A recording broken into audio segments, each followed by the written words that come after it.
আন্তর্জাতিক বিনিয়োগ সম্মেলনে যোগ দিতে ঢাকায় আসতে পারেন বিশ্বের শীর্ষ ধনী ইলন মাস্ক।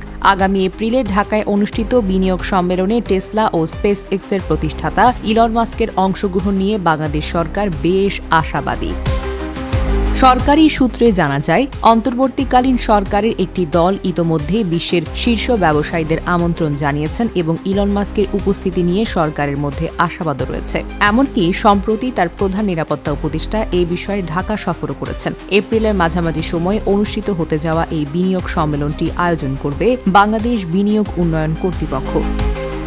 সূত্রের মতে, বিশ্বের সবচেয়ে ধনী ব্যক্তিরা আমন্ত্রণের তালিকায় রয়েছেন এই সম্মেলনে। অ্যামাজন প্রতিষ্ঠাতা জেফ বেজোস এবং অরাকল প্রতিষ্ঠাতা ল্যারিও এলসনও আমন্ত্রিত হতে পারে জানা যায়। প্রধান উপদেষ্টা ডক্টর মোহাম্মদ ইউনূসের পরিচিতি ব্যবহার করে বিশ্বব্যাপী ব্যবসায়ীদের আকৃষ্ট করার পরিকল্পনা রয়েছে বিআইডি এর। এক প্রতিবেদনের তথ্য অনুযায়ী বিশ্ব অর্থনীতিতে নতুন মাইলফলক তৈরি করা ইলন মাস্ক সম্প্রতি $400 বিলিয়ন সম্পদ অর্জনকারী প্রথম ব্যক্তি হিসেবে রেকর্ড করেছেন। মাস্কের কোম্পানি টেসলা এবং স্পেস এক্সের বাজার বৃদ্ধির কারণে তিনি বিশ্বের শীর্ষ ধনী ব্যক্তির তালিকায় পৌঁছেছেন।